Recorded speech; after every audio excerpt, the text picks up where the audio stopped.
தயாராக இருக்கோம் தேர்தலுக்கு. எங்களுக்கு வந்து எப்படி வந்து சீமான் எப்படி சொல்லுவார், நான் முன்கூட்டியே வந்து நான் வேட்பாளர்லாம் போடுவேன்னு சொல்லிட்டு ரொம்ப தைரியமாக என்ன சொல்கிறாருன்னா அடித்து பேசுகிறார். அந்த 1000க்கும் மேற்பட்ட வேட்பாளர்கள் எங்கள் களத்தில் தயாராக இருக்காங்க, ஆனால் நாங்கள் வந்து ஒரு சீட்டு கூட நாங்கள் இழக்க தயாராக இல்லை அப்படின்னு சொல்லிட்டு இபிஎஸ் அவர்கள் பேசியிருக்காரு. அதாவது தேர்தல் ஜுரம் வந்து எல்லா கட்சிகளுக்கும் வர்றது வந்து இயல்பு.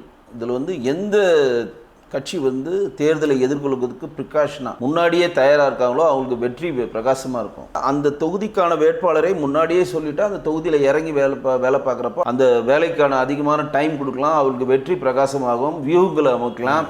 அங்கே வேறு என்ன மைனஸ்ன்றது நமக்கு நிறைய டைம் இருந்தால் தெரிஞ்சுக்கலாம். அந்த மைனஸை எப்படி சரி பண்ணலான்ற பல அட்வான்டேஜஸ் அதில் இருக்குது. அது ஜெயலலிதா அம்மாவை பாணியை பார்த்து தான் சீமான் அடிச்சா தவிர சீமான் பாணி கிடையாது, அது ஜெயலலிதா அம்மாவோட பாணி.